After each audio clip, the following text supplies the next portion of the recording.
Jobkeeper eligibility plunges. Let's have a look. Hello everyone, Florian.heise here and welcome to another episode of HeiseSays. Grab your stein of coffee and let's have a look at this article from news.com.au written by Alexis Kerry discussing, well, the changes to Jobkeeper and the eligibility rules that they're arguing, or experts are arguing, hardly anyone will be eligible for. Now, there's a few sides to this. Do you want zombie companies propped up by the government? Because there are a lot of them that exist. There are a lot of them that, well, are going to disappear because of the restrictions to the lockdown. We're in recession now. That's what happens. Okay? There's a lot. I know most people don't remember the last recession, but businesses get destroyed. People lose everything they've worked for, and they have to dust off and start again. That's the price we're paying, everyone. That is the price we're paying for the government interventions and restrictions on the economy. So you can't avoid it. You can put it off, but you can't avoid the damage. The government's decision to extend the Jobkeeper payment has been widely celebrated, but new rules coming next month mean countless Aussies will soon be left in the cold. The $1,500 a fortnight wage subsidy was announced by the government in response to the pandemic back in April and was designed to keep Aussies in a job as the pandemic played out. Well, it was a response to their interventions in the economy to address the pandemic. We need to be clear with what we're putting forward here. Initially, 6 million workers were expected to benefit from the scheme, the largest stimulus package ever handed down in the country's history. And in July, the subsidy was extended for a further 6 months until March the 28th, 2021. When the extension announcement was made, Prime Minister Scott Morrison said the extra assistance would continue supporting hundreds of thousands of Australians who were without work and offer businesses and their workers a lifeline to not only get through the crisis but recover on the other side. We will have Australians' backs as we face the ongoing impacts of the pandemic, Mr. Morrison said at the time. There is no silver bullet, and this is about delivering the support Australians need and the policies our economy requires to reopen, recover and create jobs. These supports are a lifeline, but our job maker plan is also setting Australia up for our country's recovery. We're delivering the initiatives and reforms that will help grow our economy and create jobs we need for the years ahead. I mean, job maker is an interesting one, and there's a big portion of that is training for jobs that may not exist. But the second version of the scheme comes with a raft of new eligibility criteria, as it should. And according to Ben Johnston from Sydney accounting firm Johnston Advisory, many people are unaware of the changes and the fact they may be shafted as a result. Well, they may, if their businesses are making money, may not get it. He told news.com.au the numbers alone proved hardly anyone would be eligible. The second time around, the government earmarked $70 billion for the first version of the scheme, compared with just $30 billion for Jobkeeper 2.0. The numbers speak for themselves. I reckon only about a third of current Jobkeeper recipients will be eligible come October, he said. Well, if the businesses can support the staff, fantastic. If the businesses are in a position where they're only keeping them on for Jobkeeper, doing their staff a favour, that's life.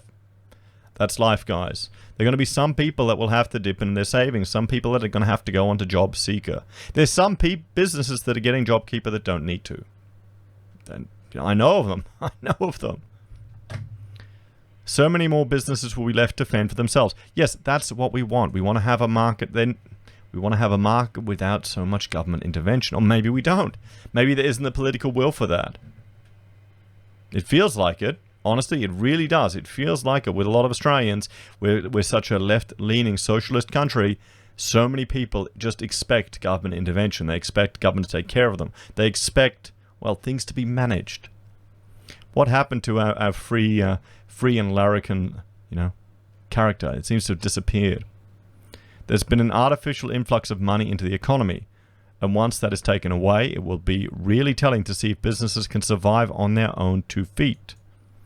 Mr. Johnson said there were a number of key rule changes that would exclude many businesses from the coronavirus lifeline, which in turn would have a flow-on effect for countless employees. Firstly, he explained that many struggling businesses had sold assets, such as vehicles and machinery, during the COVID crisis to boost cash flow. However, that one-off income will now be included in a firm's turnover, which could push it above the Jobkeeper threshold, even though it is not a true representation of finances. Well, I've seen a viewer contacted me. He works for Twin Towns down the Gold Coast, and he'd been let go. All of the casuals there had been let go last Friday. Sadly, it's because they're not eligible for the next round of Jobkeeper. But now that Queensland and New South Wales have opened the borders, maybe that might change.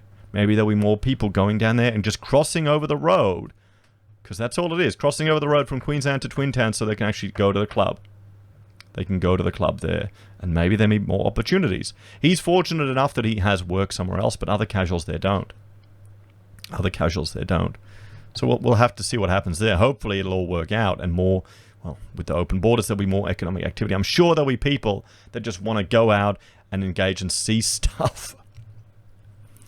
Mr. Johnson said it was a fundamental change which could see many businesses miss out, and was especially ironic given the government had expanded the instant asset write-off scheme to encourage spending in response to the pandemic.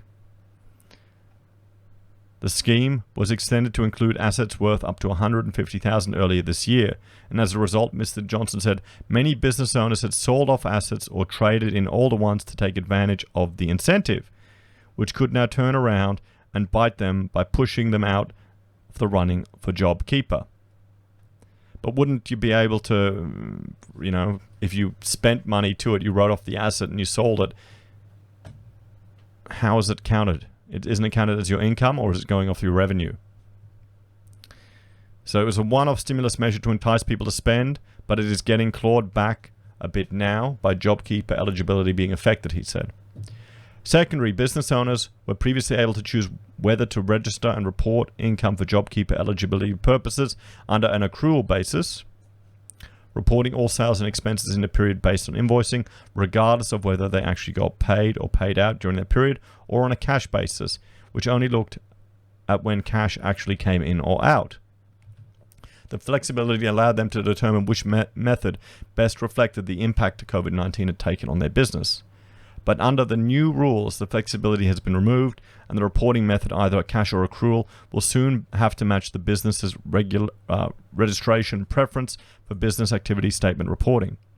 It sounds complicated, but in a nutshell, it's a potential problem, as some businesses might only be paid long after the work has actually been carried out, a trend which was exacerbated during the coronavirus lockdown when many customers delayed payments.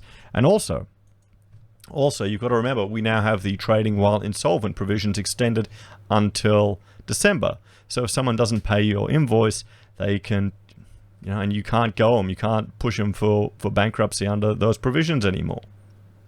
Or you can, but there's a 6 months response time. So they can do the dodge on you. So it could be distorting the picture. The government is basically saying that after 6 months of this, everything should have leveled out in terms of invoicing and paying. But industry groups say some really late payments might only be paying up now, which means a business might be excluded from Jobkeeper even if the work was done prior to the virus, he said.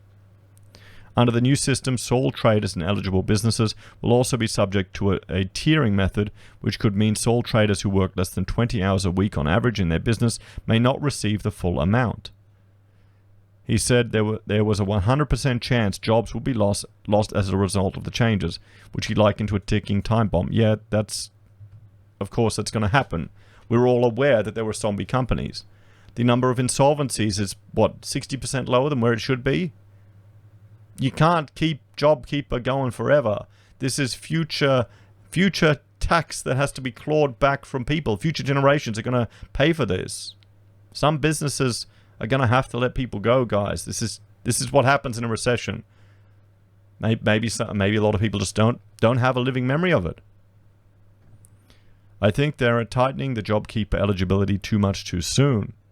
It should have remained at least through the Christmas trading period, when having more money flowing through the economy would have boosted retail sales as well, he said.